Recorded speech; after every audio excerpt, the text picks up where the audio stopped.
성도 여러분, 오늘 하루 주일인데 비대면 예배로 이렇게 예배하게 되었습니다. 오늘 하나님께서 우리에게 주신 성경 말씀은 출애굽기 40장 1절부터 16절에 있는 말씀입니다. 이 말씀을 기반으로 언제나 동행하시는 하나님이라는 제목으로 오늘 이 영상 예배를 통해 성도 여러분들과 함께 은혜를 나누고자 합니다. 실컷 사랑하고 또 굳게 서약하고 결혼했음에도 불구하고 부부가 일평생을 살아가면서 끊임없이 안타깝게 되묻고 있는, 물으면서 질문하면서 살아가는 질문 중에 하나가, 우리는 바로 하나가 되어 있는가? 진짜 우리는 함께 사는 게 맞는가? 하는 질문인 것 같습니다. 이스라엘의 히브리 대학의 젊은 교수 중에 총망받는 유발 하랄이라는 그 교수님이 계십니다. 그의 책 호모사피엔스라는 책에서 그는 이 세상에 있는 모든 생명 종족들 중에 인간이라는 인류가 어떻게 지배적인 종족으로 살아남을 수 있었을 뿐만 아니라 이 세상을 이렇게 주도적으로 이끌어가는 진짜 만물의 영장 노릇을 할 수 있게 되었느냐,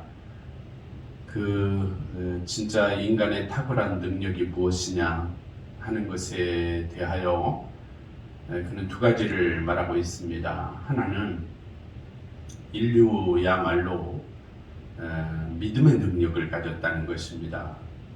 심지어는 지금 현재 눈에 보이지 않는 것까지도 사람은 믿는다는 것이죠. 그것이 첫 번째 능력이고, 두 번째 또 다른 능력은 그런 인간이 서로 유기적으로 협력하고 또 협동한다는 것입니다. 그래서 인간이 다른 모든 종족들을 신체적인 약점에도 불구하고 또 상황의 어려움에도 불구하고 이 세상을 지배하는 지배적인 종족으로 살아남을 뿐만 아니라 이 세상을 지금까지 주인 노릇하며 살 수 있게 되었다는 것입니다. 요약한다면 인간의 가장 탁월한 능력 두 가지는 믿음과 함께 살아갈 수 있는 능력이라고 그는 분석하고 있습니다. 유발 하랄리의 호모사피엔스에 이어서 그 다음으로 나온 책이 바로 호모데우스라는 책입니다. 그 책의 제목을 번역하자면 신이 되려 하는 인간, 신이 되어버리는 인간이라고 할 수 있겠습니다. 참으로 발칙한 상상 아닐까요? 어떻게 인간이 신이 되려고 할까요? 그렇지만 이미 현실의 삶 속에서 인류는 끊임없이 이전에 하나님의 영역, 하나님의 능력이라고 생각했던 부분에 도전하고 있습니다. 또한 어떤 부분에서는 이미 많은 가시적인 성과를 이루었고 이룰 수 있다고 또 예측하면서 신이 되어 살아가고 있으며 신이 되어 살기를 지금도 꿈꾸고 있다고 하겠습니다. 하나님의 은혜로 살면서도 현실 속에서 보이는 신을 추구하면서 금송아지 우상 숭배를 하면서 이 신이야말로 우리를 애굽에서 이끌어낸 진정한 참신이라고 찬양하면서 그 금송아지 우상 앞에 절하고 제물을 바치면서 찬양하고 함께 춤추고 즐거워하면서 우상을 숭배했던 이스라엘 백성들의 죄악의 모습이 바로 이런 모습이 아닐까요?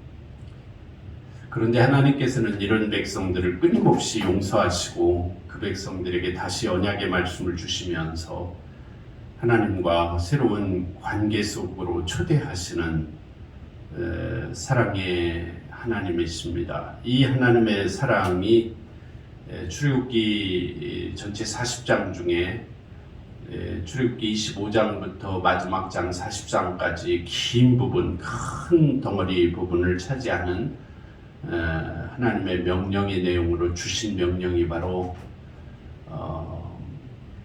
성막을 건축하고 그리고 그 성막에서 제사 드리는 일, 즉 예배를 통해 하나님과의 사랑의 관계를 이어가자 하시는 하나님의 말씀이었습니다. 하나님께서 광야의 삶을 살아가고 있는 이스라엘 백성들에게 성막을 지으라고 명령하신 이유가 무엇일까요? 한마디로 정리하자면 그것은 나와 함께 하자는 하나님의 초청입니다. 하나님께서 예수님을 이 세상에 보내셔서 십자가에서 죽게 하시기까지 하시면서 저와 여러분을 부르신 목적이 무엇일까요? 나와 함께 살자는 것입니다. 그래서 예수님의 다른 이름이 뭐죠? 임마누엘입니다. 즉 하나님이 우리와 항상 함께 하신다라는 뜻입니다. 하나님이 인간이 어떻게 이 거룩하신 하나님과 동행할 수 있을까요? 함께 할 수 있을까요? 무한하신 하나님과 유한한 인간, 나아가서 죄인인 인간이 마치 신랑과 신부처럼 한 방에 사는 것이 가능할까요? 만일 인간이 돼지하고 한 방에서 산다고 하면 여러분 가능하겠습니까? 더구나 하나님은 지극히 거룩하셔서 인간이 아무리 깨끗한 것 같아도 그 하나님 가까이만 가면 죽게 되어 있었는데 어떻게 하나님과 죄인인 인간이 함께 살 수 있다는 것일까요? 하나님은 그것을 위해 성전을 만들라는 거 아닙니까? 이 성전은 인간의 죄를 없어지게 만드는 곳이기 때문에 가능합니다. 제사를 통하여 죄를 제거해 주심으로 거룩하신 하나님 앞에 죄인이 나갈 수 있고 그곳에서 하나님 주시는 복을 받을 수 있고 그리고 하나님 주신 복을 누리며 살 수 있다는 것입니다. 만약 너희 이스라엘이 아무리 죄인이었어도 우상숭배했어도 내 말과 명령대로 순종하기만 하면 어느 민족도 경험하지 못한 축복과 은혜를 또 능력을 너희에게 베풀어 주시겠다는 약속입니다. 젊은 부부가 부모님의 은혜와 나를 위한 희생과 헌신을 다 안다고 하면서도 정작 그 부모님과 한 집에서 같이 살 수 있겠느냐라고 질문한다면 쉽지 않은 일이죠. 부담스러운 일입니다. 그처럼 이스라엘 백성들도 그들 가운데 하나님이 함께 계신다는 것을 그들은 지식적으로 또 배워서 잘 알고 있었지만 그 하나님과 함께 같이 산다는 것, 그분 하나님과 동행하며 살아간다는 것, 그리고 어떤 순간에도 하나님 이외의 대상을 신으로 만들지 않고 절하지도 않고 의지하지도 않으면서 오직 하나님의 사랑 안에서만 그분 하나님과의 은혜의 관계 안에서 그분만을 의지하고 사랑하며 경배하고 그분을 찬양하며 살아간다는 것은 쉬운 일이 아니었을 것입니다. 성도 여러분께 한번 물어볼까요? 속으로만 한번 대답해 보시죠.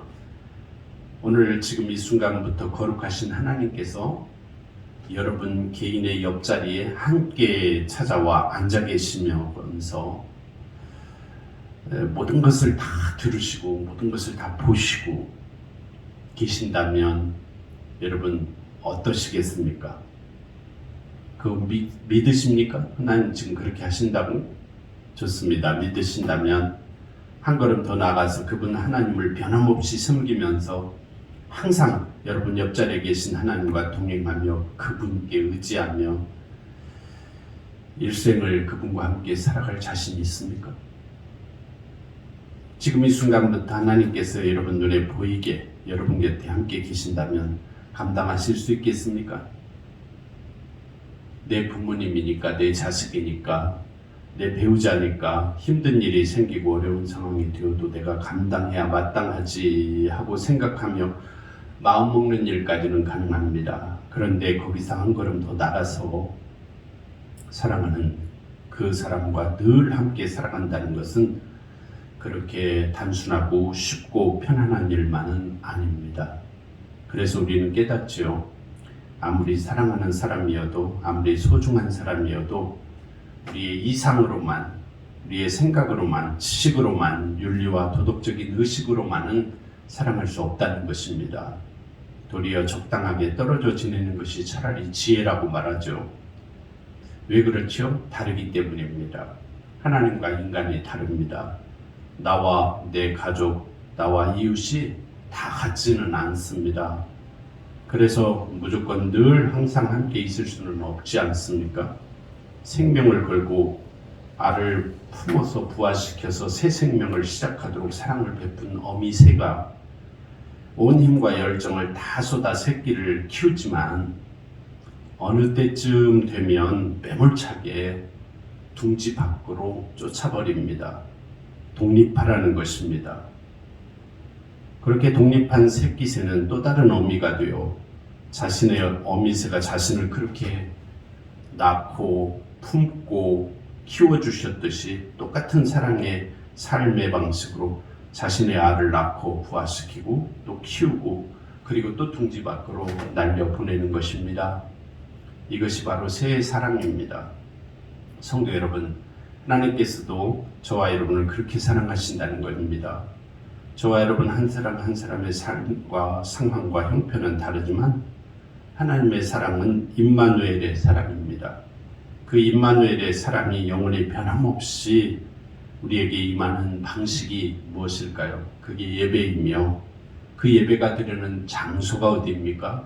지금 이스라엘 백성들이 설립하고 있는 성막 성전입니다. 그리고 하나님께서 오늘도 저와 여러분과 함께 계시는 이 교회입니다.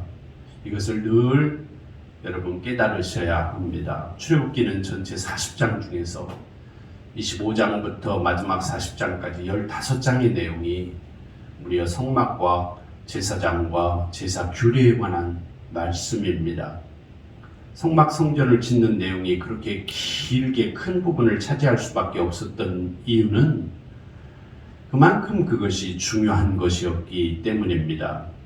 하나님께 있어서 교회와 예배가 중요했다는 것입니다.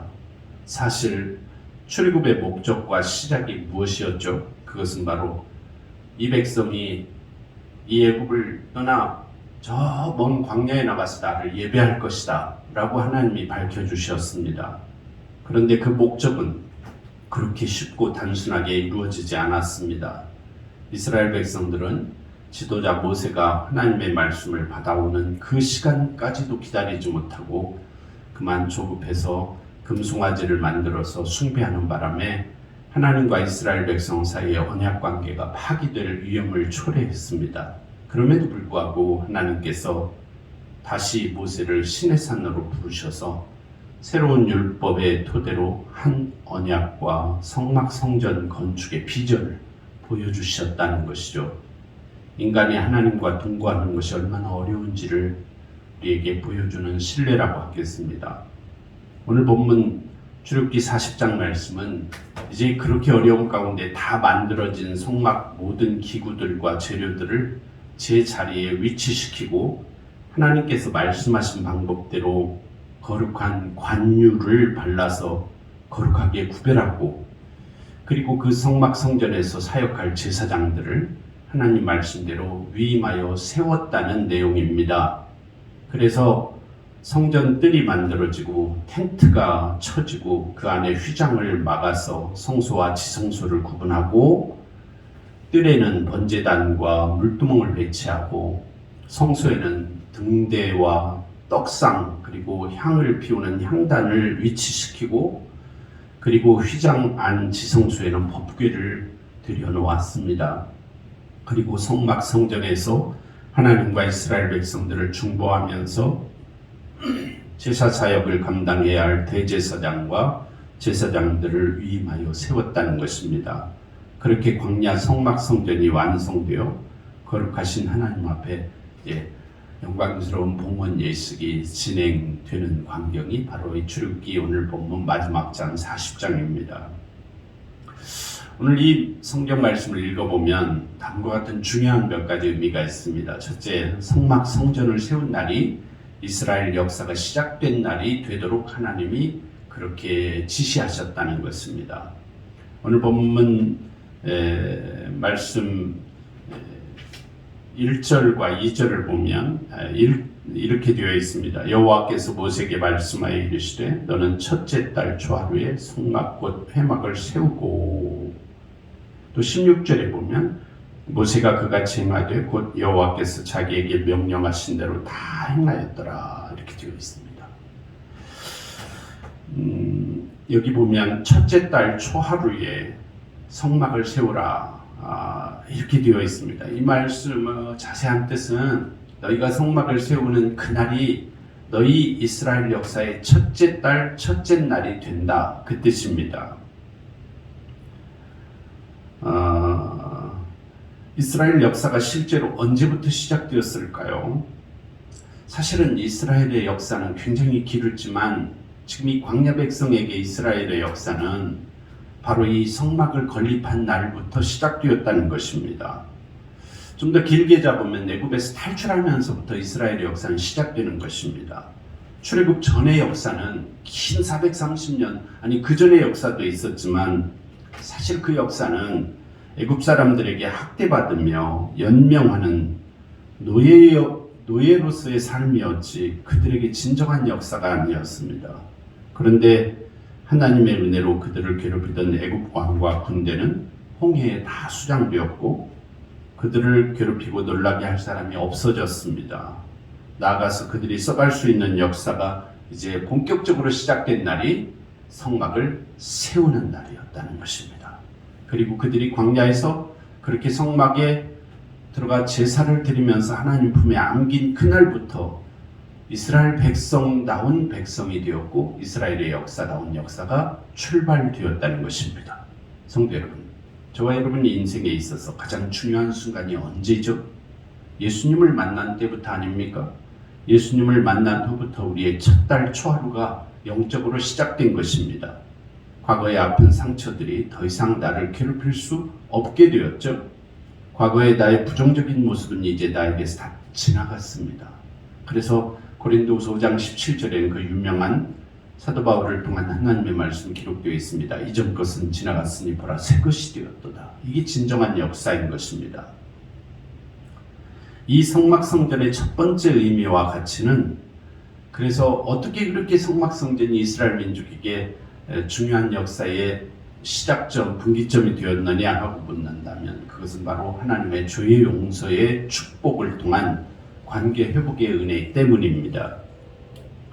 성막 성전을 통해 하나님께 올려드리는 모든 제사의 기본 가치는 회개와 죄 용서의 축복입니다. 이 성막 성전의 가장 중요하고 핵심적인 가치가 바로 죄 용서죠.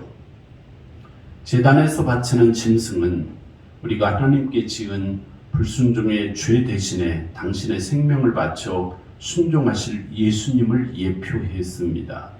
또한 그 제사를 집례하는 제사장의 기능과 역할 역시 장차 오실 예수 그리스도의 그림자였습니다.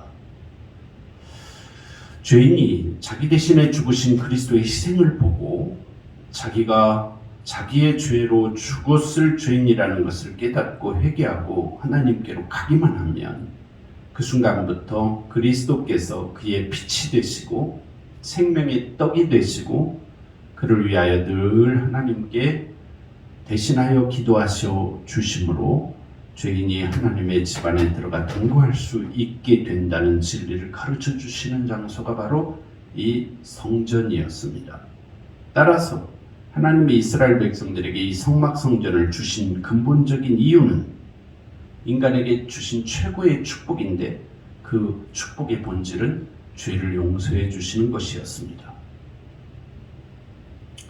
인간 생명의 진정한 가치는 하나님과의 관계 속에서 죄의 문제가 해결된 거듭난 백성이 된 생명일 때 비로소 진정한 생명일 수 있습니다. 인간과 세계의 근원적인 고통과 어려움이 무엇이냐고 질문하면 뭐라고 대답하시겠습니까? 그것은 바로 하나님 앞에서 인간이 지은 불순종과 교만의 죄악입니다. 그 모든 죄악의 결과는 죽음입니다. 죽음은 멸망입니다.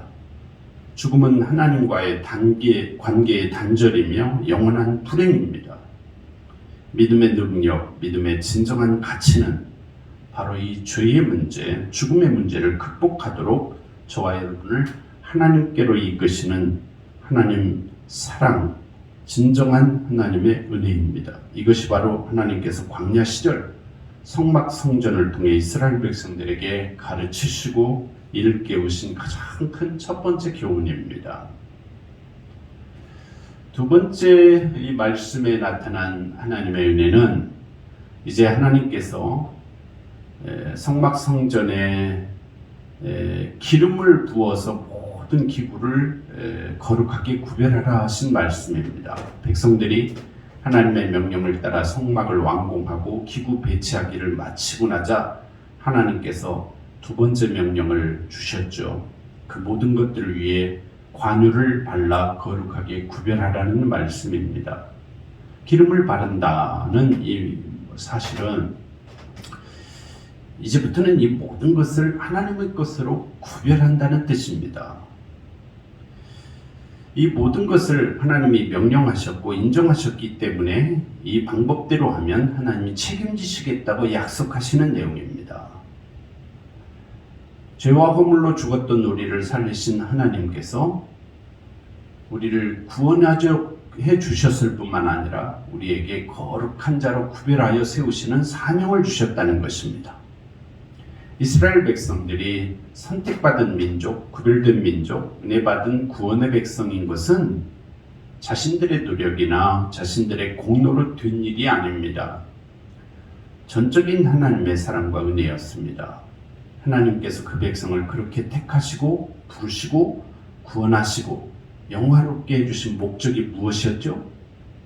그것은 바로 그들을 사명자가 되게 하시려는 것 때문이었습니다. 하나님께서 이스라엘 백성들의 조상인 믿음의 조상인 아브라함을 부르실 때 아브라함이 알아듣지 못하던 상황 속에서도 분명하게 하나님은 말씀해 주셨습니다. 그것은 바로 구원받은 백성의 사명입니다. 즉 그들이 감당해야 할 비전과 꿈을 주셨다는 것입니다. 그것은 모든 족속 모든 열방에 다니면서 복음을 전파하여 이루라는 세계 복음화의 사명입니다.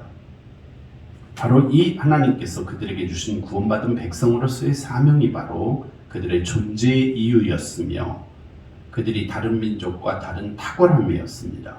그래서 하나님은 이런 사명을 가진 그들을 제사장 나라라고 부르셨습니다. 오늘 이것은 저와 여러분 신자들에게 가르치는 교훈으로 세상 사람들은 돈이나 권력이나 명성으로 복을 누리려고 하지만 우리는 하나님의 말씀을 바로 순종해서 하나님을 경외하는 겸손하고 올바른 삶을 살아감으로써 세상에 빛을 비추어 허무에 사로잡힌 세상 사람들에게 하나님의 복을 전하는 제사장 나라로 제사장 민족으로 쓰임받아야 한다는 것입니다. 이스라엘 백성들이 이렇게 사명자가 되었지만 그들은 세상 속에서 끊임없이 흔들리고 넘어진 것이 그들의 역사였습니다. 그들이 경험했던 무수한 기적과 표적, 황홀하게 찬양하며 하나님께 영광을 돌렸던 경험이 그렇게 많았음에도 불구하고 그들의 믿음은 계속 흔들리고 무너졌습니다. 모세가 시내산에 올라가서 하나님을 만나 십계명을 포함한 율법의 말씀을 받아 내려오는 그 시간조차도 자신들을 하나 지키지 못했습니다. 금송아지 우상을 만들고 우상 숭배하는 죄악에 빠졌죠. 성도가 믿음을 가졌다 해도 사탄과 세상은 끊임없이 성도의 믿음을 가로막아 성장하지 못하도록 방해합니다. 나가서 교회와 성도로 하여금 가졌던 믿음을 배반하고 버리도록 유혹합니다. 그러므로 어느 시대, 어느 시절이나 교회와 성도들에게 있어서 가장 크고 무수한 시험은 바로 우상 숭배의 유혹임을 잊지 말아야 합니다. 오늘날도 마찬가지입니다. 믿음이 있노라 말하는 교회와 성도들임에도 불구하고 끊임없이 우리 마음이 기울어지는 쪽은 하나님 쪽이 아니라 세속적인 가치대인 것을 우리는 인정할 수밖에 없습니다. 한순간도 멈추지 않고 우리를 유혹하는 거대한 유혹의 주제는 바로 처음 사람 아담과 하와가 유혹받았던 것처럼 불신앙과 교만입니다.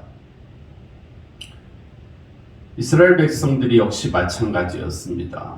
하나님은 언제나 변함없는 것 같고 세상은 급하게 변하고 있었습니다. 언제나 동일하신 하나님만 따라가는 것보다는 급격하게 변하는 세상을 따라가는 것이 더 현명한 삶의 방식이라고 그들은 생각했습니다. 그래서 이스라엘은 하나님을 버리고 너무 자주 세상을 따라다니다가 결국 망하고 말았던 것입니다. 하나님은 오늘의 교회와 성전과 오늘의 교회의 성전과 같은 사명을 저와 여러분들에게도 주셨습니다. 우리는 교회가 무엇을 하는 곳인지를 깊이 생각해야 합니다. 성도 여러분, 세상의 형편과 처지가 아무리 급변해도 교회는 변함없는 하나님의 소망이며 저와 여러분 성도는 하나님의 가장 존귀한 백성임을 잊지 맙시다. 우리는 사명자이기 때문입니다. 오늘 우리는 교회가 바로 하나님이 말씀하신 예루살렘이며 거룩한 성전임을 굳게 믿어야 합니다. 바른 말씀이 선포되고 그 믿음을 지키려는 성도가 있는 교회가 이 세상의 어느 장소보다 가장 귀한 곳이며 하나님은 그것을 통해 축복하시고 하나님은 그것을 통해 이 세상을 구원하실 것입니다. 또 하나의 마지막 교훈은 하나님이 우리와 동행하신다는 이 성전의 축복입니다. 그들이 말씀대로 성소의 기구들의 기름을 붓고 하나님의 것으로 거룩하게 구별하자 하나님께서는 그 성막 위에 구름으로 임재하셔서 당신의 영광을 보여주셨다고 말씀에 기록되어 있습니다. 그리고 그날부터 하나님의 영광의 구름이 성막 위에 머물러 있으면서 그들을 인도해 주셨다고 출애굽기 40장 36절부터 38절에 기록되어 있습니다. 이스라엘이 가기도 하고 멈추기도 하는 모든 일을 무엇이 이끌었느냐 하면 성막 위에 구름이 인도했다는 뜻입니다. 하나님께서는 지금 이 성막과 제사를 통해 당신의 백성 이스라엘이 하나님 당신과 동행하는 삶을 훈련시키고 계신 것입니다. 하나님의 구름이 성막 위에서 높이 떠오르면 그들은 성막을 걷어서 분해해서 어깨에 메고 길을 떠난 채비를 했습니다. 아무리 그 자리에 더 눌러 앉아있고 싶어도 할 수가 없었고 떠나라 하시면 떠나야 했습니다. 반대로 아무리 더 가고 싶어도 구름이 멈추면 그 자리에 멈추어 성막을 세우고 그 주위로 자기들의 텐트를 치고 며칠이 되든 몇 달이 되든 그 자리에 판에 박힌 듯이 머물러 있어야만 했다는 것이죠. 이것이 기본적인 훈련이었습니다. 그러다가 구름이 다시 떠오르면 즉시 모든 미련을 떨치고 그 자리에서 옮겨 구름을 따라 걸어야 했습니다. 이스라엘의 행진에 관한 가고 멈춤의 결정권은 오직 하나님만이 가지셨다는 교훈입니다. 군에 입대했을 때 신병훈련소에서 가장 먼저 실시하고 가장 먼저 훈련병들이 배우는 기초 군사훈련이 있습니다. 그것은 바로 제식훈련입니다. 제식훈련의 기본은 앉고 일어서는 것, 걸어가는 것, 멈추는 것, 격려하는 것, 옷 입는 것, 그리고 묻고 대답하는 것 등등입니다. 생각해보면 다 큰 젊은이들이 어린 애기들도 아니고 이런 것들을 왜 다시 군대에 가서 훈련받아야 할까요? 그러나 이 제식훈련이야말로 군인다운 군인의 기본 훈련입니다. 군인이 제식훈련을 통해 군대의 제식을 배우지 않는다면 더 이상 앞으로 어떤 훈련도 할 수 없는 것이죠. 마찬가지입니다. 신앙의 기본기인 제식훈련은 하나님과 동행하는 것, 하나님과 보조를 맞추는 훈련이 아니겠습니까? 신앙생활의 기본과 기초는 하나님과 만나는 교회 나오는 일, 그리고 그 교회에서 드리는 예배, 그 예배를 통해 주시는 하나님의 말씀에 순종하는 삶, 그리고 그분 하나님께 감사하고 찬양하는 일입니다. 이 모든 것이 하나님 앞에서 성도가 지켜야 할 질서이며 갖춰야 할 기본기 아닙니까? 그래서 하나님께는 성막 성전과 그 성전에서 제사를 명령하신 것입니다. 또한 구름을 따라 움직이라는 것은 그 목적 자체보다는 목적을 향하여 나아가는 과정에서 하나님을 기억하고 하나님의 은혜를 체험하게 하시려는 것이었습니다. 그들은 가나안을 향해 가고 있었지만 목적지에 도달하는 것만이 목적이 아니라 그 모든 과정 속에서 하나님이 인도하시는 길을 따라가면서 하나님의 위대하심을 보게 하시려는 것이었습니다. 거기까지 가는 과정에서 인도하시는 분의 손길과 그분 하나님의 엄청난 능력과 사랑을 체험하기를 바라시고 날마다 그분의 때와 방법에 따르는 법을 배우라는 것입니다. 홍해가 가로막혔을 때나 물이 없었을 때나 그들은 하나님을 경험했습니다. 성도 여러분, 신앙생활은 날마다 순간마다 사건마다 그분의 주권을 인정하고 따라가는 일입니다. 하나님은 우리를 만드신 분이시고 우리를 만드신 하나님께서 죄악에 빠졌던 우리를 구원해 주시고 우리에게 또다시 사명을 주신 분이십니다. 성도 여러분, 죄인인 인생을 거룩하신 당신 곁에 두시고 날마다 동행하시면서 인도하셔서 바른 길과 풍성한 삶을 경험하게 하시려는 것이 우리를 사랑하시는 하나님의 목적임을 잊지 마십시오. 그것이 바로 성막 성전을 만들게 하신 하나님의 뜻입니다. 그렇게 함으로 우리도 복이 되고 이웃에게도 빛을 전하는 사람이 되게 하시려고 이스라엘을 사명자로 불러서 그들의 과거를 용서하시고 성막을 짓게 하셨고 성막을 중심으로 그들과 동행하신 분이 바로 하나님이십니다. 그 하나님께서 오늘 이 예배를 참여하고 있는 저와 여러분에게도 동일하신 하나님이셔서 우리를 교회로 부르시고 말씀을 주시고 하나님을 따라 예배하게 하시고 구름 기둥이 멈추면 멈추게 하시고 움직이면 움직이게 하시는 하나님과의 발걸음을 맞추고 템포를 맞추는 그 과정에서 하나님을 체험하는 복을 누리게 하신 것입니다. 성도 여러분, 다시 한번 하나님과 보조를 맞추십시오.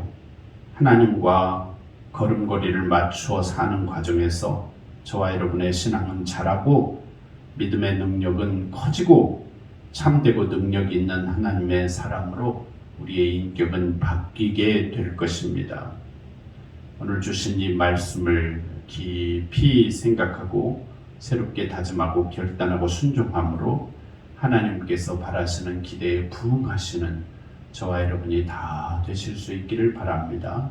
기도하겠습니다. 거룩하신 하나님, 감사합니다. 한없이 부족하고 연약한 저희들 끊임없이 흔들리며 무너지며 이스라엘 백성들이 금송아지 우상을 숭배하며 타락에 빠졌듯이 우리의 현실도 그러함에 불구하고 하나님이 변함없이 이스라엘을 사랑하시고 새 언약과 새 계약을 주시고 성막 성전 건립을 기어이 완성하게 하시고 봉헌 예식을 거행하도록 하시기까지 인도해 주셨다는 이 말씀을 들었습니다. 하나님, 우리도 죄인이었지만 하나님이 우리를 구원해 주셨고 그리고 우리에게 기름 부어 거룩한 백성으로 삼으셨고 제사장 나라를 삼아주시면서 비전과 꿈과 사명을 주셨음을 깨닫게 하옵시고 이 주신 사명대로 순종하며 살아 복을 누리는 저희 모두가 되게 하여 주옵소서. 코로나19 4차 대확산의 상황 속에서 오늘 비대면 예배로 영상으로 예배드리는 모든 성도들 개인과 가정과 삶의 터전에 복을 주시고 우리 교회와 이 나라를 하나님 은혜 베풀어 주시옵소서. 감사하신 예수님의 이름으로 기도하옵나이다. 아멘.